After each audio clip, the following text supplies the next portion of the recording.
Trabajé de velador durante 5 años en una fábrica textil cerca de la avenida 5 de Febrero, en Querétaro. No era el mejor empleo, pero pagaba las cuentas y me permitía estar en casa durante el día. Aún recuerdo cómo la ciudad se transformaba cuando el sol se escondía. Lo que de día eran calles atareadas y llenas de vida, en la madrugada se convertían en pasillos oscuros, donde todo parecía ajeno, donde las siluetas en las esquinas podían ser cualquier cosa, incluso aquello que más temías. Corría el año de 1998. En ese tiempo, los periódicos hablaban de un asesino suelto. 4 trabajadores nocturnos habían sido encontrados muertos en la misma zona, todos con heridas de arma blanca. Nadie les robaba nada, sus carteras y pertenencias quedaban intactas, como si la muerte fuera el único propósito. No sé por qué nunca sentí miedo en ese entonces. Quizás era la costumbre o la creencia de que a mí no me pasaría. Yo no era nadie especial, solo un hombre más que se ganaba la vida en el turno de la noche. Esa madrugada, como muchas otras, mi jornada terminaba cerca de las 3. Afuera, el viento silbaba entre los postes de luz y apenas había tráfico. Caminaba por la avenida 5 de Febrero rumbo a mi casa, como siempre. Pero aquella vez, algo se sentía distinto. El silencio era más pesado, las luces titilaban con más insistencia, y la sensación de ser observado era imposible de ignorar. En cada cruce, volteaba discretamente hacia atrás. La calle estaba vacía. Me repetía que no tenía por qué preocuparme, que la paranoia colectiva estaba afectándome, pero algo dentro de mí insistía en que apurara el paso. Al llegar a la esquina de una tienda cerrada, vi algo por el rabillo del ojo. Un hombre de estatura media, vestido con ropa oscura, apoyado contra un poste. Parecía estar fumando. Lo que me inquietó no fue su presencia en sí, sino la forma en la que su cuerpo parecía inmóvil, con la cabeza ligeramente ladeada, como si estuviera escuchando algo que los demás no podíamos oír. Aceleré el paso. La avenida estaba desierta, y aunque el camino a casa no era largo, cada minuto se sentía eterno. Doblé en la siguiente esquina, y por un instante me relajé, convencido de que mi mente estaba jugándome una mala pasada. Entonces, escuché los pasos, rápidos, decididos. No tuve que voltear para saber que alguien me seguía. No corrí.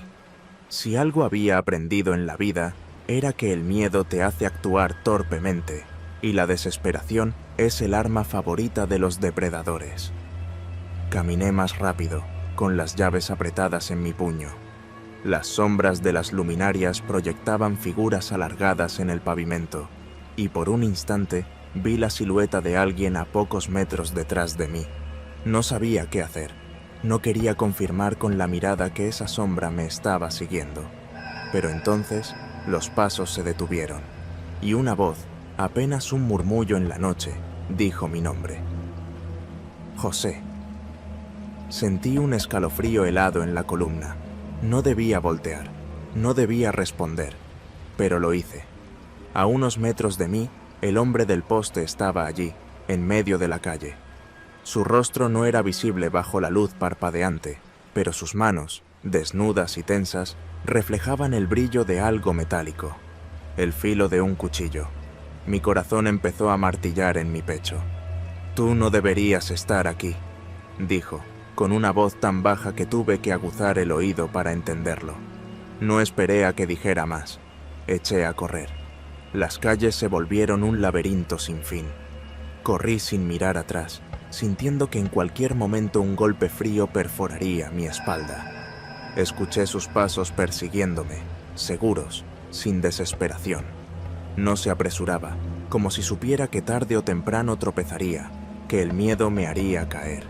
Pero yo conocía la zona. Me lancé por una callejuela estrecha que conectaba con un taller mecánico. El portón estaba entreabierto. Me metí sin pensarlo y me escondí detrás de una pila de llantas. Apenas podía controlar mi respiración. Esperé. Escuché los pasos acercándose y luego, silencio. Me quedé allí durante lo que parecieron horas. Cuando finalmente reuní valor para asomarme, La calle estaba vacía. No dormí esa noche. Al día siguiente, fui a la policía. Les conté todo. Me escucharon con aburrimiento. Ya dejamos de investigar esos casos, señor. Si no le hicieron nada, mejor no se meta en problemas. Salí de la comisaría sintiéndome invisible, como si mi vida no importara, como si la ciudad estuviera llena de fantasmas de carne y hueso que no podían ser tocados por la ley. Pasaron los años y aquel asesino nunca fue atrapado. Pero los rumores siguen. A veces, alguien jura haber visto una sombra entre las luces parpadeantes de la avenida 5 de febrero. Otros dicen que aún se escuchan pasos en la madrugada, siguiendo a los desprevenidos. No sé si esa noche escapé de la muerte o si la muerte solo me dejó ir porque aún no era mi turno. Pero una cosa es segura, nunca más volví a caminar solo de madrugada. No soy de Querétaro, pero llegué aquí en el año 2004 por trabajo. Mi empresa me mandó a supervisar una remodelación en una casona colonial cerca de la Plaza de Armas. Desde que puse un pie en esa ciudad, algo me inquietaba. No supe definir qué era, pero había algo en el aire, una sensación de que las sombras duraban más de lo debido y los callejones parecían extenderse cuando no los mirabas directamente. Mi equipo y yo trabajábamos en una casa antigua de techos altos y vigas de madera oscura. La estaban acondicionando para convertirla en un restaurante de lujo. La construcción tenía más de 3 siglos de historia, y aunque estaba en buen estado, las paredes ocultaban secretos. Lo supe desde la primera vez que pisé el sótano. Era un espacio amplio y frío, con una entrada de piedra que parecía parte de un túnel más antiguo. Mis superiores me dijeron que no nos preocupáramos por esa área, que solo limpiáramos la superficie, pero no pude evitar sentir curiosidad, en especial cuando encontramos la trampilla. No estaba en los planos originales, estaba oculta bajo tablas viejas y clavos oxidados. Cuando logramos abrirla, reveló una escalera de piedra descendiendo a la oscuridad. Uno de los albañiles, un hombre de 60 años llamado Don Chuy, se persignó y murmuró algo en voz baja. «Ese túnel no debería abrirse», dijo, negando con la cabeza. No le hicimos caso. Nos habíamos encontrado con pasadizos similares en otras casas coloniales. La mayoría conectaban iglesias con edificios importantes. Bajamos con linternas y mascarillas porque el aire olía rancio, cargado con algo que no supimos identificar de inmediato. Al final del túnel encontramos algo que no esperábamos. Huellas de zapatos pequeños, como si un grupo de niños hubiera caminado por ahí recientemente. No podía ser. La tierra estaba compacta, olvidada por el tiempo, y sin embargo, las pisadas seguían frescas. Y no era lo único. Había ropa, pequeñas camisas descoloridas, suéteres de lana con los botones sueltos, todo cubierto de polvo, pero inconfundiblemente infantil. La piel se me erizó. Algo no encajaba. Llamé a mis superiores, pero su respuesta fue clara. Sellen la entrada. No queremos problemas. Esa misma noche, no pude dormir. Investigando en archivos viejos de la ciudad, encontré algo que me dejó helado. En los años 80, varios niños desaparecieron en el centro de Querétaro. Eran casos sin resolver. Algunos nunca fueron registrados oficialmente porque las familias eran de escasos recursos o migrantes. Un patrón se repetía. Los niños fueron vistos por última vez cerca de la Plaza de Armas. La mañana siguiente volví al túnel con Don Chuy. Sabía que él conocía más de lo que decía. Cuando vio la ropa tirada, su expresión cambió. Se arrodilló, recogió una pequeña camisa y murmuró: «Dios los tenga en su gloria». Le pregunté qué sabía. «Yo era niño cuando pasó», dijo con la mirada perdida. «Se los llevaban, uno por uno. Nadie hablaba de eso». Intenté sacarle más información, pero se negó a hablar. Solo me dijo que sellara el túnel y me olvidara del asunto. Obedecí. Mandé a mis trabajadores a cubrir la entrada con cemento. Sin embargo, lo que pasó después me persiguió por el resto de mi vida. Esa noche, Me quedé solo en la casa para supervisar el fraguado del cemento. Cerca de la medianoche, me invadió un cansancio repentino. Me senté en un rincón y cerré los ojos solo un momento. Desperté porque escuché pasos, pequeños, ligeros, como si alguien caminara descalzo por el suelo de piedra. El sótano estaba vacío. La puerta seguía cerrada con llave, pero el sonido continuaba, resonando en la oscuridad. Me paré con la linterna en la mano, apuntando hacia la entrada sellada del túnel. El cemento aún estaba fresco, y ahí, en la superficie, vi algo que me revolvió el estómago. Huellas, pequeñas huellas de pies descalzos marcadas en la mezcla húmeda. Retrocedí, con el corazón latiéndome en los oídos, y entonces escuché el murmullo. No era una voz clara, era un susurro colectivo, como si muchas voces pequeñas intentaran hablar al mismo tiempo. «¡No nos cierren! ¡No nos cierren!». Salí corriendo. No me detuve hasta estar en la calle, con el aire fresco golpeándome la cara. A la mañana siguiente, regresé con mis superiores. Les mostré las huellas en el cemento. No quisieron escucharme. «Fue un error del fraguado», dijeron. «Déjalo así». Pero yo sabía la verdad. No volví al sótano. No volví a pisar esa casa. Poco después, terminé mi contrato en Querétaro y me fui. El restaurante abrió meses después y nunca se habló del túnel. Pero aún hoy, cuando cierro los ojos, recuerdo aquellas voces susurrando en la oscuridad, no pidiendo ayuda, no gritando, solo pidiendo que no los olvidaran. Mi nombre es Javier y llevo ya varios años manejando para una plataforma de transporte en Querétaro. El trabajo no es malo, es rutinario, a veces monótono, pero de vez en cuando pasan cosas que te recuerdan que esta ciudad esconde historias que es mejor no conocer. Aquella noche de viernes no parecía diferente a las demás. Ya había hecho suficientes viajes y estaba considerando apagar la aplicación cuando me llegó una última solicitud. Era en la colonia El Refugio, un lugar de calles tranquilas y casas modernas. Acepté sin pensarlo demasiado. Al llegar al punto de recogida, un hombre esperaba en la banqueta. Vestía completamente de negro y mantenía la cabeza gacha. No pude ver su rostro con claridad porque la luz de los faroles era tenue y él parecía evitar cualquier contacto visual. Subió al asiento trasero sin decir una sola palabra. «Buenas noches», dije, por cortesía.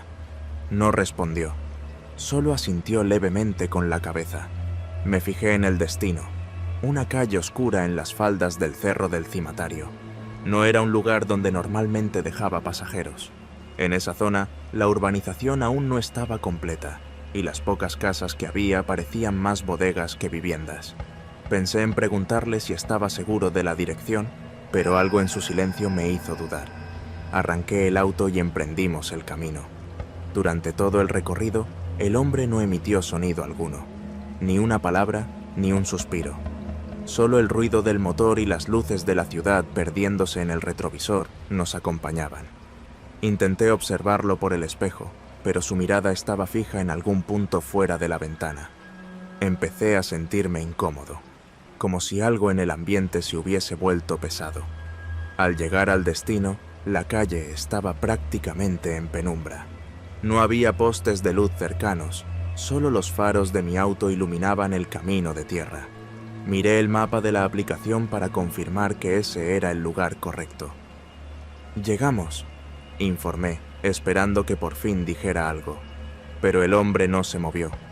Esperé unos segundos más, esperando que reaccionara, pero nada. Fue entonces cuando decidí encender la luz del interior del auto.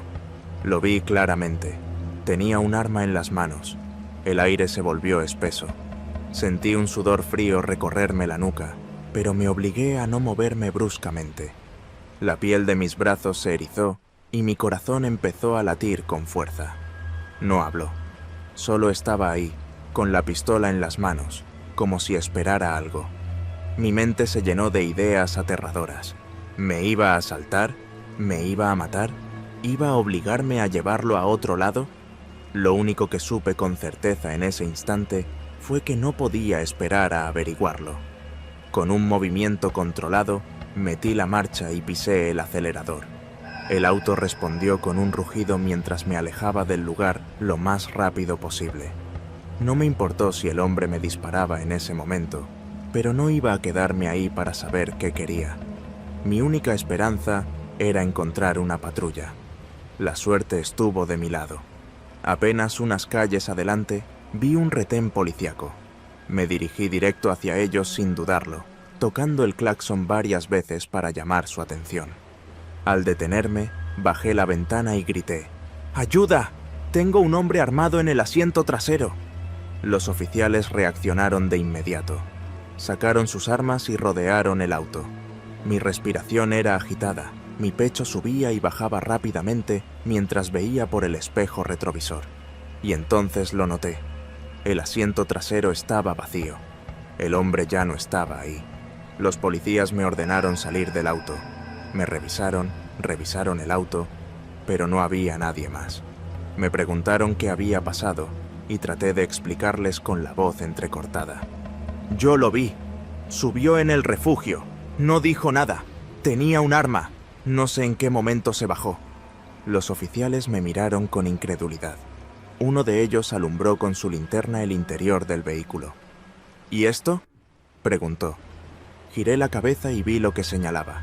En el asiento trasero estaba el celular del hombre. Uno de los policías tomó el teléfono con guantes y revisó la pantalla. «Hay una llamada perdida reciente», dijo en voz baja. La pantalla se encendió en ese momento. Una nueva llamada entraba. El número no estaba registrado, pero la pantalla mostraba un nombre genérico. Número desconocido. Uno de los policías y yo nos miramos. Contra todo instinto, respondí la llamada con manos temblorosas y puse el altavoz. Al otro lado, solo se escuchaba estática. Entonces, una voz rasposa y apenas entendible susurró: «¿Por qué huiste?». No sé qué pasó después. Mi mente se nubló. Sentí que la sangre me abandonaba el cuerpo. Uno de los policías tomó el teléfono y colgó de inmediato. No pudieron rastrear la llamada. El celular no tenía identificaciones, ni fotos, ni registros recientes de uso. Como si no perteneciera a nadie. Me pidieron que hiciera una declaración, pero no pudieron hacer mucho. Esa noche no dormí. Apagué la aplicación por varios días. Cuando por fin reuní el valor para volver a manejar, recibí una notificación extraña en la plataforma. El usuario con el que compartiste tu último viaje te ha dejado una calificación. Abrí la aplicación con el corazón latiéndome en la garganta. El comentario decía: «Nos veremos pronto». No volví a trabajar de noche nunca más. Me llamo Esteban y soy ingeniero. Vivo en Juriquilla, Querétaro, un lugar tranquilo, con calles bien iluminadas y un aire de seguridad que me había hecho olvidar lo frágil que puede ser la calma. Aquel viernes, después de una semana agotadora, salí a un bar con mis amigos. Nada fuera de lo común. Cervezas, risas y un poco de desahogo sobre el trabajo. La música estaba a buen volumen, el ambiente animado, y ya pasaban de las 2 de la madrugada cuando decidí que era hora de volver a casa. Fue mientras revisaba mi teléfono, esperando el Uber, que lo vi. Un mensaje de un número desconocido. «Ya estoy aquí afuera». Fruncí el ceño. No tenía ninguna cita con nadie, y menos a esa hora. Pensé que era un error. Respondí rápido: «Creo que te equivocaste». No tardó ni 10 segundos en llegar la respuesta. Una imagen. La abrí sin pensar demasiado y mi estómago se encogió. Era la entrada de mi casa, mi puerta, y alguien estaba parado frente a ella. Sentí un escalofrío recorrerme. La persona en la foto no era reconocible. Estaba vestida con ropa oscura, de pie, inmóvil, justo frente a mi puerta. La luz del porche apenas delineaba su silueta. Miré a mis amigos, tratando de reírme del asunto. «Un número random me acaba de mandar esto. Seguro es un pinche error, ¿no?». Luis, que estaba más sobrio que yo, se inclinó para ver la foto y su expresión cambió. «Güey, ¿eso es ahorita?» «No sé. Me la acaban de mandar». Saqué el celular y marqué el número. Sonó una vez, 2 veces. Nadie contestó. Traté de tranquilizarme. Tal vez era una broma. Tal vez alguien tenía el número equivocado. Pero no podía ignorar la sensación de incomodidad en mi pecho. Llamé a mi vecino, Carlos, quien solía trasnochar jugando videojuegos. «¿Qué pedo, Esteban?», respondió con voz somnolienta. «Güey, ¿puedes asomarte a mi casa? Me acaban de mandar una foto rara. Dice que hay alguien afuera». Carlos tardó en responder. Lo escuché moverse, caminar, y después de unos segundos dijo: «No hay nadie, güey». Mi piel se erizó. «¿Seguro?» «Te lo juro. Estoy viendo desde la ventana. Está vacío». Colgué con una sensación extraña en el pecho. No le dije nada más a mis amigos. Cuando mi Uber llegó, subí de inmediato. Durante el trayecto no dejé de revisar la imagen. Traté de buscar algo en ella, alguna pista, pero solo era mi casa. Y esa figura en la puerta. Cuando llegué a casa, lo vi. O mejor dicho, no lo vi. No había nadie en la entrada. Me quedé en el coche con el motor encendido, observando cada rincón de la calle. Todo parecía normal. Respiré hondo, me bajé y entré a casa. La revisé rápido. Todo estaba en su sitio. Nada forzado, nada extraño. Pero aún tenía un último recurso: las cámaras de seguridad. Saqué mi laptop y abrí la aplicación. Rebobiné hasta la última hora y revisé la grabación de la entrada. Y ahí estaba. Apareció en la pantalla a la 1:30 de la madrugada. Un hombre, alto, de complexión delgada, con un suéter negro y jeans oscuros. Se acercó caminando con calma, como si mi casa fuera su destino planeado. Se detuvo justo frente a la puerta, y no hizo nada más. No tocó el timbre, no intentó abrir, no se movió. Solo estuvo ahí, mirando, esperando, por más de 1 hora. La cámara lo captó en una posición casi inhumana, sin moverse ni un centímetro. Luego, de un momento a otro, dio media vuelta y se fue caminando lentamente, perdiéndose en la calle. Mi piel se erizó. ¿Qué carajo había estado esperando? Revisé las cámaras traseras, los laterales. Nada. No trató de entrar, no se escondió, no se llevó nada. Solo estuvo ahí, parado frente a mi puerta. Cerré la laptop de golpe. No pude dormir.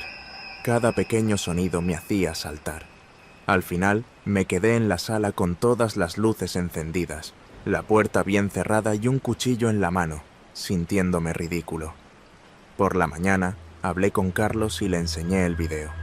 «No mames. ¿Estaba ahí cuando me hablaste?» «Sí». Carlos se puso pálido. «Pero yo no vi a nadie». Nos quedamos en silencio. No tenía sentido. Si él hubiera mirado en ese momento, debió haberlo visto. Pero no lo vio. Hice lo que cualquiera haría. Llamé a la policía. Un oficial vino, revisó el video y tomó nota. «A lo mejor era alguien borracho», dijo con tono neutral. «¿Por más de 1 hora sin moverse?» El oficial no respondió. Solo me dijo que estuviera atento y que, si volvía a ocurrir, llamara de inmediato. Esa noche instalé más cámaras y revisé cada cerradura. Traté de convencerme de que todo había sido un evento aislado, hasta que volvió a ocurrir.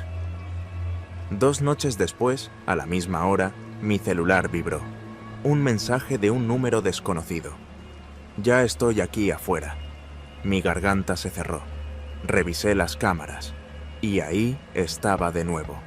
El mismo hombre, la misma ropa, de pie frente a mi puerta, inmóvil. No contesté el mensaje. Llamé a la policía de inmediato, pero para cuando llegaron, él ya no estaba, y en las cámaras vi lo imposible. A la 1:36 de la madrugada, el hombre seguía ahí. A la 1:37 ya no. No caminó fuera del encuadre, no se giró, solo desapareció. Cerré la laptop con manos temblorosas. Me sentía enfermo. La policía se fue sin respuestas. Solo me dieron el mismo consejo de siempre. Si vuelve, llámenos. Pero él no volvió. Pasaron días, semanas. Cambié las cerraduras, puse más luces afuera, instalé sensores de movimiento. Pero nunca volví a recibir un mensaje. Nunca volvió a aparecer en las cámaras. Sin embargo, algunas noches, cuando el viento sopla y la ciudad duerme, me despierto de golpe, con la sensación de que hay alguien en la puerta. Mi nombre es David Salgado y soy fotógrafo de investigación. Llevo más de una década documentando crímenes, desapariciones y todo tipo de historias que la gente prefiere no ver. Me he acostumbrado a la violencia en las calles, a la sangre en las banquetas y a los rostros de madres que buscan a sus hijos. Pero lo que encontré en el Cerro del Cimatario en el 2020 fue diferente. Fue algo que me persiguió por meses. Fue la primera vez en mi vida que realmente tuve miedo. Todo comenzó cuando un grupo de ciclistas encontró restos humanos en la sierra. El hallazgo apareció en los noticieros, pero se mencionó de forma breve. Sin embargo, lo que más me inquietó fue lo que no se dijo en televisión. Un contacto dentro de la fiscalía me envió un mensaje. No es reciente, esos huesos llevan enterrados más de 15 años. Hay más cuerpos en la zona. Sabía que no podía dejarlo pasar, así que contacté a Torres, un exagente de la policía municipal con el que había trabajado antes.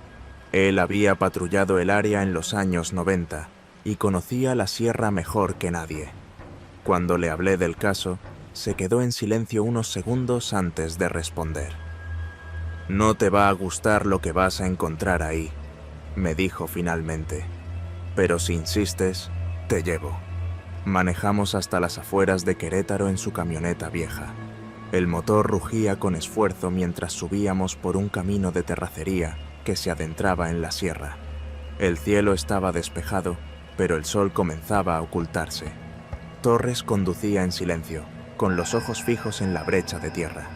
Parecía tenso. «¿Alguna vez hiciste algún operativo en esta zona?», pregunté. Torres se humedeció los labios antes de responder. «No de los oficiales», no me explicó más. A nuestro alrededor, el paisaje era una mezcla de árboles secos y matorrales. La tierra tenía un tono rojizo, y a lo lejos se veían cerros bajos y caminos de terracería que se bifurcaban en distintas direcciones.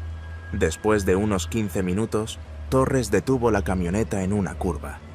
«Desde aquí seguimos a pie». Bajamos y avanzamos entre la maleza. La tierra crujía bajo nuestros pies y el aire estaba impregnado de un olor a humedad y algo más, algo que no podía identificar todavía. «Aquí encontraron los primeros restos», dijo Torres, señalando un claro entre los árboles. Me incliné y vi la tierra removida. Había marcas recientes, pero también algunas más antiguas, como si el suelo hubiera sido alterado varias veces en el mismo lugar. «¿Quién crees que hizo esto?», pregunté. Torres no respondió. Me puse en cuclillas y comencé a tomar fotografías del área. Mientras lo hacía, noté algo extraño. La tierra parecía más blanda en algunos puntos, como si alguien la hubiera cavado y vuelto a cubrir hace poco. Fue entonces cuando vi el zapato, viejo, cubierto de tierra, apenas visible entre las hojas secas. Mi corazón comenzó a latir más rápido. Torres también lo vio y se acercó de inmediato. Sacó un cuchillo de su mochila y empezó a remover la tierra con la hoja. No tardamos mucho en ver el hueso, blanquecino, asomándose como un fragmento de marfil entre la tierra oscura. Nos quedamos en silencio. El viento sopló entre los árboles y por un momento sentí que todo el bosque nos observaba. Torres se puso de pie rápidamente. «¡Nos vamos!». Su tono no dejaba lugar a discusión. Tomé un par de fotos más y lo seguí de regreso a la camioneta. Manejamos de regreso en completo silencio. Yo intentaba procesar lo que habíamos encontrado, mientras Torres parecía más preocupado por lo que estaba detrás de nosotros. «¿De qué se trata esto, Torres?», pregunté al fin. «¿Quién está usando este cerro como fosa?». Torres apretó el volante con fuerza. La pregunta no es quién, dijo con voz grave, sino desde cuándo. Me miró de reojo. Cuando yo patrullaba esta zona en los 90, ya encontrábamos cuerpos. No oficiales, claro. Nos decían que miráramos a otro lado, y lo hicimos. Su confesión me revolvió el estómago. ¿Por qué nunca se investigó? Torres soltó una risa amarga. Porque a nadie le convenía. El resto del trayecto lo hicimos en silencio. Esa noche revisé las fotos en mi computadora. Pasé por cada una lentamente, tratando de captar algún detalle que se me hubiera escapado en el momento. Pero entonces me di cuenta de algo escalofriante. En una de las imágenes, tomada justo antes de encontrar el zapato, había una sombra en el fondo. No estaba ahí cuando tomé la foto. Amplié la imagen. Era una figura humana. Alguien nos estaba observando desde los árboles. El estómago se me revolvió. Busqué más imágenes, tratando de encontrar otro rastro de la sombra, pero cuando intenté abrir el archivo siguiente, la computadora se congeló. Y luego, la pantalla se puso negra. Un segundo después, todas las fotos desaparecieron. Abrí las carpetas en pánico. Nada. Era como si nunca las hubiera tomado. Mi respiración se volvió errática. Me puse de pie y busqué la memoria de la cámara. Cuando la inserté de nuevo en la computadora, apareció un solo archivo. Lo abrí. Era una imagen borrosa, completamente negra, excepto por unas líneas de tierra removida. Y en el centro de la imagen, un zapato viejo, el mismo que encontramos en el cerro. Cerré la computadora de golpe y me quedé sentado en la oscuridad. Torres tenía razón. Esto no había empezado en el 2020. No había empezado en los 90. El cerro del Cimatario llevaba décadas, quizás siglos, tragándose a la gente. Y yo estuve demasiado cerca de convertirme en uno de ellos. Me llamo Mónica y llevo viviendo en Querétaro casi una década. Me mudé aquí por trabajo y, aunque al principio me costó acostumbrarme a la ciudad, terminé encontrando mi lugar. Vivo en un pequeño departamento en el centro histórico, en una calle tranquila cerca de la Plaza de la Cruz. Me encanta la arquitectura colonial, los callejones empedrados y la vida nocturna relajada, donde la gente puede caminar hasta tarde sin sentir peligro. O al menos, eso creía. Hay una frase que escuché después de aquella noche, una que repiten los vecinos y que hasta los guías de turismo mencionan en voz baja cuando hablan de la historia de la ciudad. Nadie camina solo en la Plaza de la Cruz. Hasta ese momento, siempre lo tomé como una leyenda urbana. Querétaro está lleno de historias de aparecidos y de monjas en pena, de túneles secretos y casas embrujadas. Pero yo nunca fui supersticiosa. Esa noche, sin embargo, aprendí que hay advertencias que uno no debería ignorar. Era viernes y había salido tarde de la oficina. Como era costumbre, terminé en una terraza en la calle 5 de Mayo con un amigo, tomando cervezas y hablando de cosas sin importancia. No planeaba quedarme tanto, pero la plática se extendió, y cuando me di cuenta ya pasaba de la medianoche. Mi amigo me ofreció llevarme en su coche, pero le dije que no se preocupara. Vivía cerca, a unas pocas calles, y caminar de noche por el centro siempre me había parecido una experiencia tranquila. Era algo que disfrutaba, el aire fresco, las luces tenues reflejándose en los adoquines, el sonido de los últimos músicos callejeros terminando su jornada. Decidí tomar un atajo por la Plaza de la Cruz, algo que ya había hecho muchas veces. Caminé por Independencia y doblé en Ezequiel Montes, entrando al costado de la iglesia. A esas horas, la plaza estaba completamente vacía. Solo los faroles iluminaban la explanada, proyectando sombras largas y distorsionadas en los muros de cantera. No sé en qué momento exacto lo noté, pero de repente sentí que no estaba sola. Era una sensación extraña. No había visto a nadie, no había escuchado ningún ruido, pero algo en el ambiente cambió, como si el aire se hiciera más denso, más pesado, como si las luces de los faroles no fueran suficientes para iluminar del todo. Seguí caminando, pero lo hice más rápido. Fue entonces cuando escuché los pasos. No venían de enfrente, sino de atrás. No quise voltear de inmediato. Me dije a mí misma que era otra persona caminando por la misma ruta. Un vecino, alguien regresando tarde, igual que yo. Pero cuando aceleré el paso, los pasos detrás de mí hicieron lo mismo. Ahí fue cuando el miedo me golpeó en el pecho. Me detuve en seco. Los pasos se detuvieron. Mi respiración estaba agitada. Mi pulso martillaba mis sienes. Me giré de golpe, pero el callejón estaba vacío. No había nadie. Solo los árboles moviéndose con el viento y la silueta oscura de la iglesia dominando la plaza. Me obligué a respirar profundo. Me dije que era mi imaginación, que el eco de mis propios pasos podía haberme jugado una mala pasada. Seguí caminando, esta vez más rápido. Los pasos volvieron a sonar, más fuertes, más cerca. Mi cuerpo entró en pánico. Me dieron ganas de correr, pero algo me decía que no lo hiciera. Como si, de alguna manera, eso solo fuera a empeorar las cosas. No estaba sola, no me estaban siguiendo. Cuando llegué al final del callejón, ya podía ver mi calle, la esquina donde mi departamento estaba a solo una cuadra de distancia. Pero antes de que pudiera sentir alivio, alguien apareció bloqueando la salida. Un hombre. Vestía de oscuro y tenía el rostro medio cubierto por una bufanda negra. No me moví. Algo en su postura me dijo que esperaba mi reacción, que estaba esperando ver si entraba en pánico. Fue entonces cuando vi el brillo de la navaja en su mano. El miedo me recorrió como un golpe de electricidad.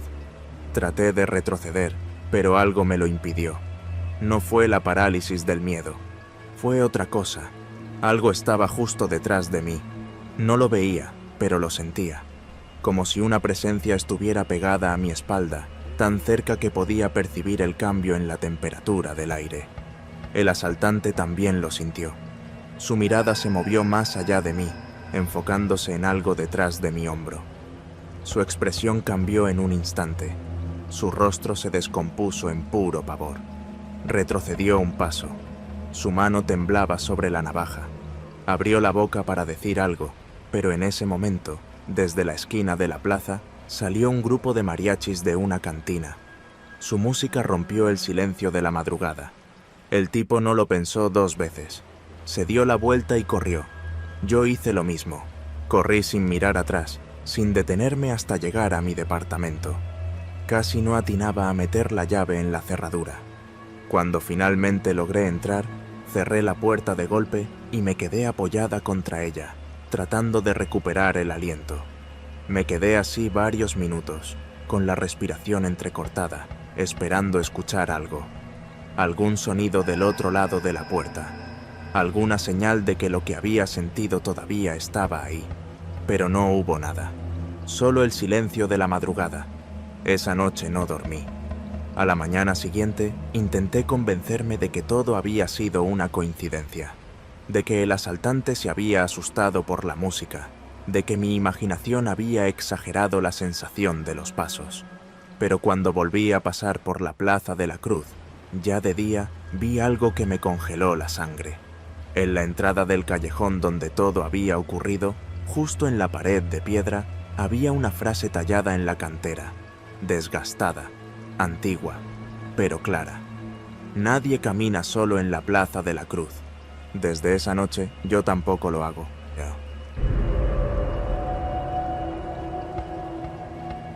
Soy Carlos, interno de medicina en el Hospital General de Querétaro. Desde que empecé el internado, aprendí que hay dos tipos de miedos.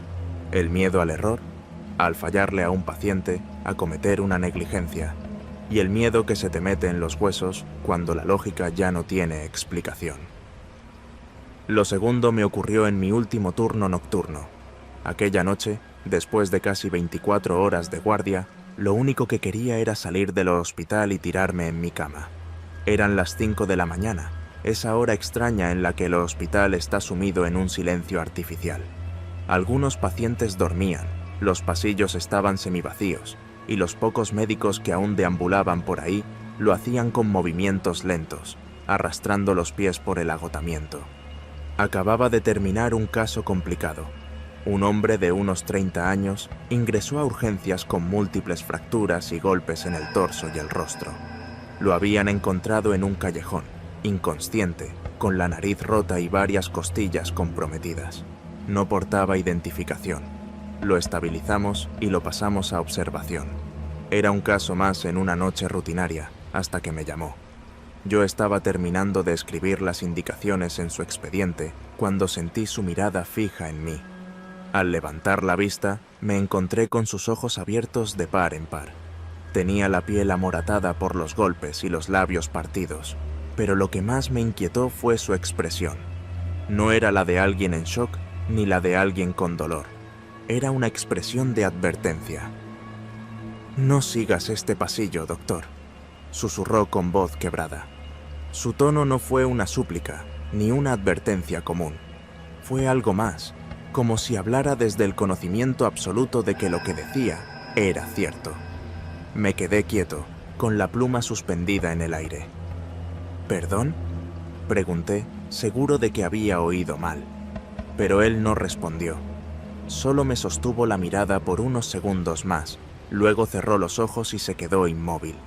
Sentí un escalofrío recorrerme la espalda, pero lo atribuí al cansancio. Había escuchado a pacientes decir cosas raras antes, especialmente aquellos que llegaban golpeados o en estados alterados. Terminé de llenar la hoja y me dispuse a ir al área de descanso. Pero para llegar ahí, tenía que cruzar el pasillo que el hombre mencionó.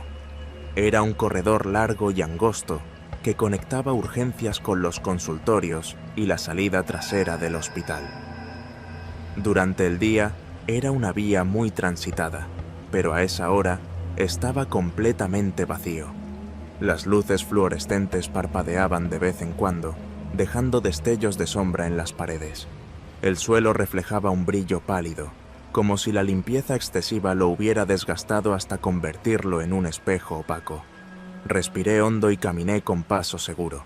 No iba a dejar que una frase al azar me afectara, pero cuando giré en la esquina, me congelé.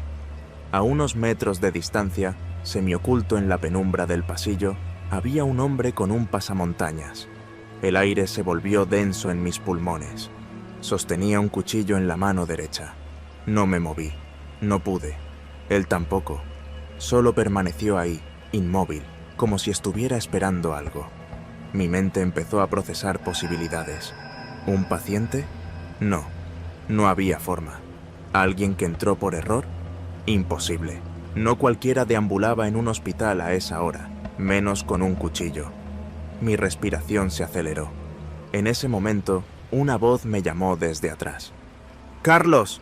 Era Clara, una de las enfermeras del turno nocturno. El hombre giró la cabeza bruscamente al escucharla. En ese instante, sin decir nada, echó a correr en dirección opuesta. Me quedé paralizado unos segundos antes de reaccionar. Clara se acercó con el ceño fruncido. «¿Qué pasa?». Levanté la mano temblorosa y señalé el pasillo vacío. Había alguien ahí», balbuceé. «Un hombre con un cuchillo». La expresión de Clara cambió al instante. «¿Estás seguro?». «Lo vi. Estaba aquí, a unos metros». Y corrió. Sin dudarlo, sacó su radio. «Seguridad. Aquí Clara en pasillo B. Necesitamos apoyo inmediato. Posible intruso con arma blanca». En menos de 3 minutos, llegaron 2 guardias y un médico residente. Revisaron el pasillo. Nada. Revisaron los baños, las puertas de servicio, incluso los almacenes.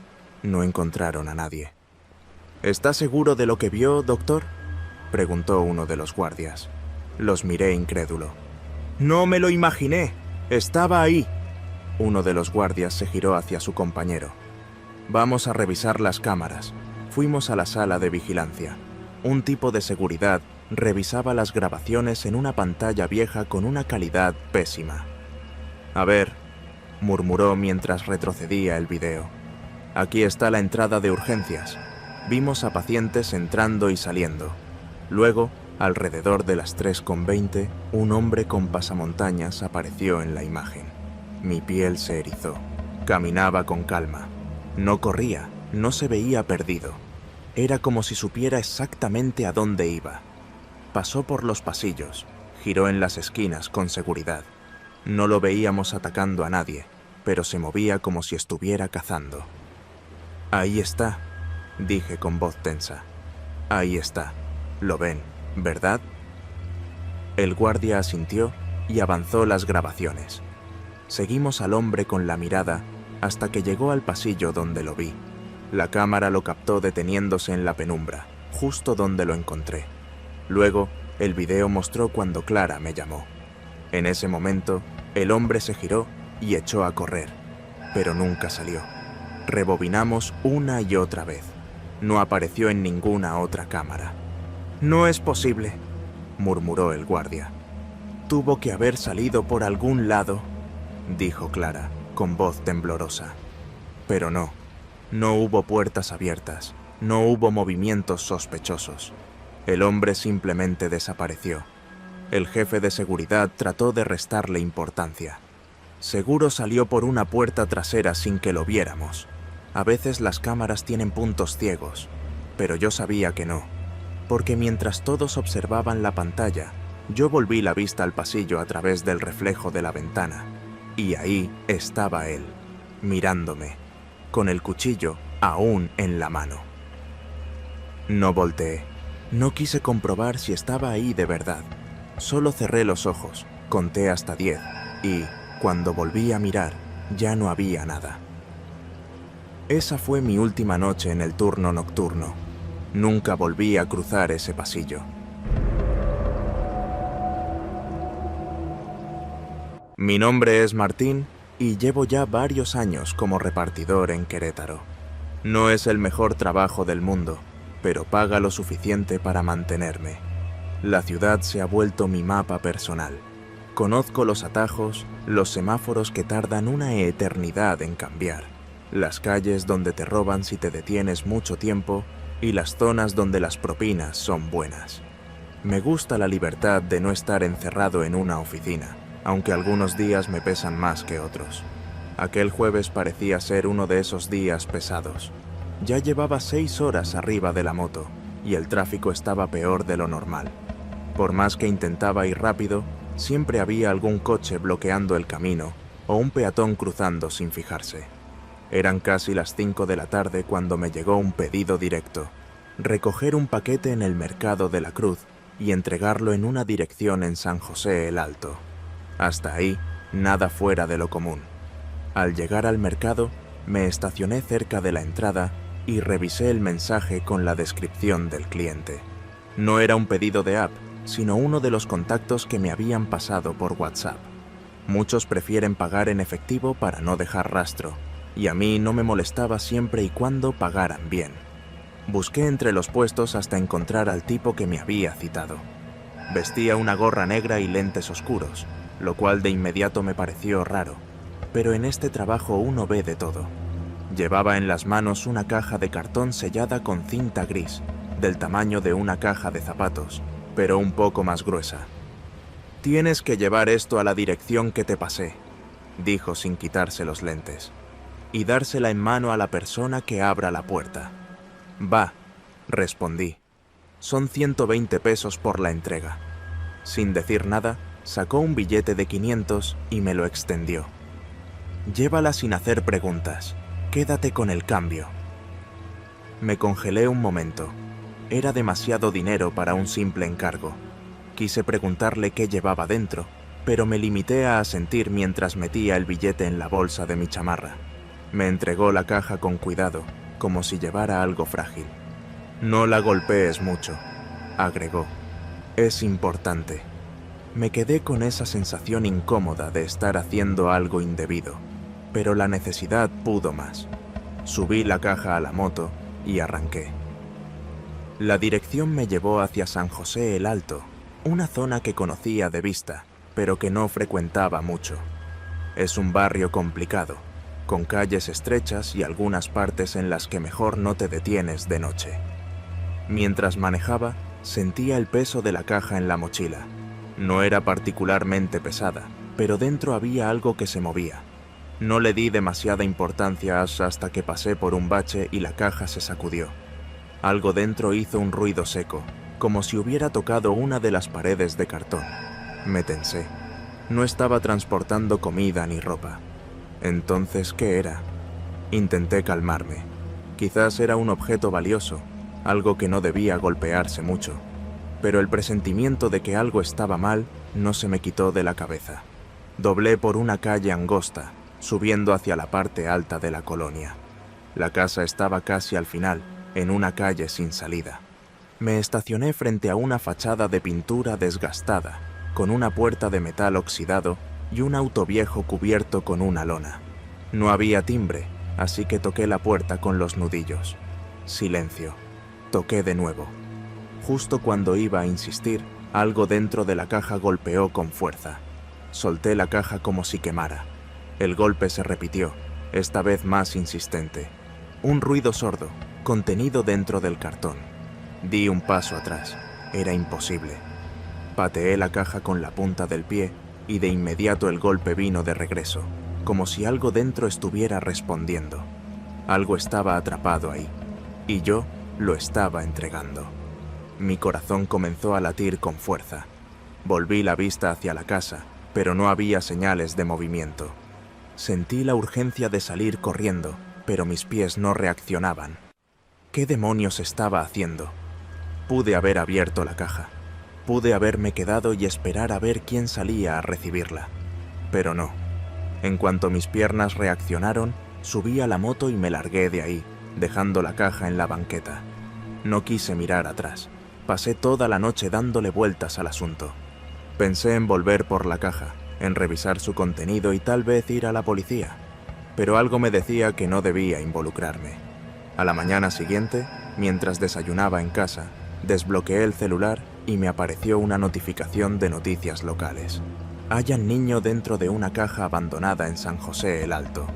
Solté el teléfono. El texto de la nota decía que los vecinos habían escuchado ruidos extraños en la madrugada y llamaron a la policía. Los oficiales encontraron una caja de cartón en la banqueta. Dentro, un niño de unos 5 años, deshidratado, pero vivo.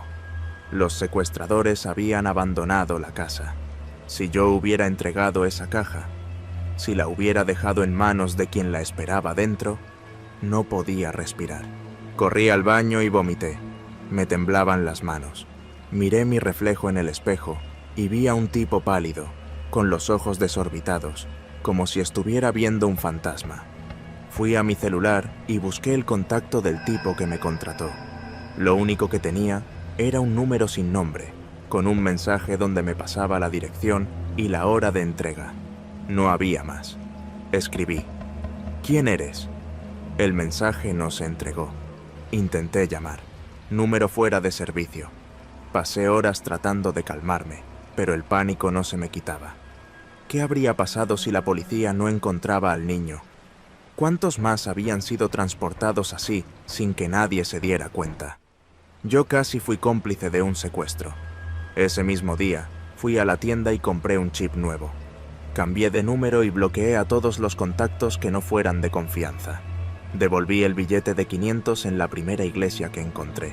Dejé de aceptar entregas en efectivo. Dejé de recoger paquetes en lugares extraños.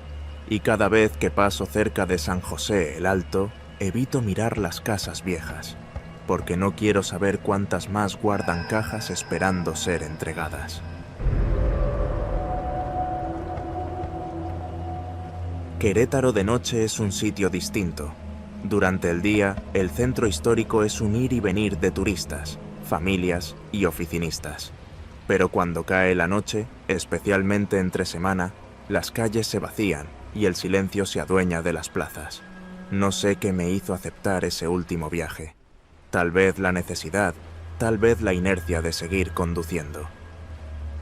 Mi nombre es Luis. Manejo para una aplicación de transporte y, aunque suelo evitar los viajes a las afueras, ese jueves acepté uno sin pensar demasiado. La solicitud apareció justo cuando me disponía a apagar la app. un viaje desde el centro histórico hasta una colonia semiurbana en las orillas de la ciudad. No había mucho detalle en la dirección, solo un nombre: Christian. Me dirigí al punto de recogida.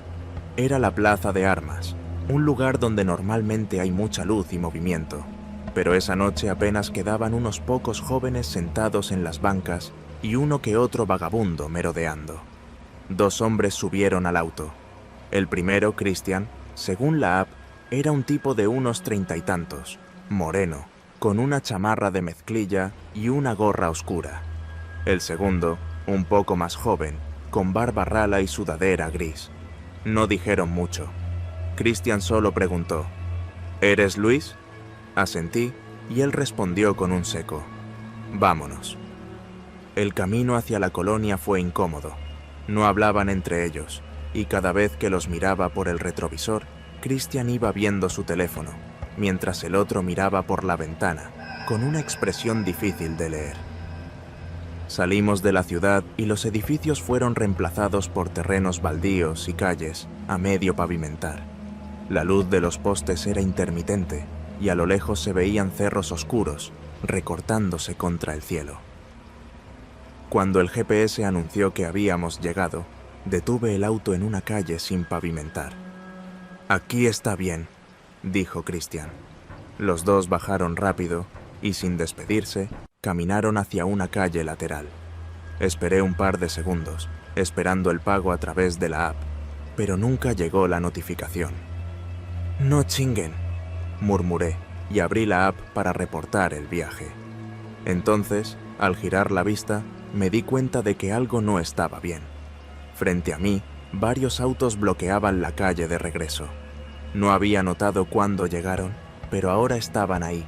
Camionetas viejas, sedanes con vidrios polarizados, todos sin placas.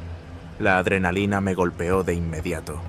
Puse la marcha en reversa, pero antes de que pudiera reaccionar, un hombre salió de entre las sombras y se acercó a mi ventana. Su sonrisa era forzada, casi una mueca, como si intentara parecer amistoso, pero sus ojos delataban otra cosa. «Bájate», dijo en voz baja. «Ya sabes qué hacer». No sabía qué quería decir, qué se suponía que debía hacer. Mi respiración se volvió errática. No podía ver a los pasajeros por ningún lado, solo a ese tipo y a los autos bloqueando mi salida. ¿Qué pasa?», logré balbucear. El hombre no respondió, solo inclinó la cabeza, aún con esa sonrisa tensa. Mi mente trabajó rápido. Esto no era un simple asalto. Si solo quisieran robarme, ya me habrían sacado del auto. No, esto era algo más. Lentamente, moví mi mano hacia la palanca de velocidades, como si estuviera dudando, pero en realidad estaba tanteando el botón de bloqueo de puertas. El tipo notó mi movimiento. «No hagas mamadas, güey». Su voz perdió toda la amabilidad fingida. «Bájate o va a estar peor».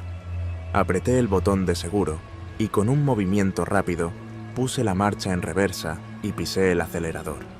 El auto se sacudió cuando las llantas traseras encontraron baches, pero logré avanzar unos metros. Desde el espejo lateral vi cómo el hombre sacaba algo del bolsillo.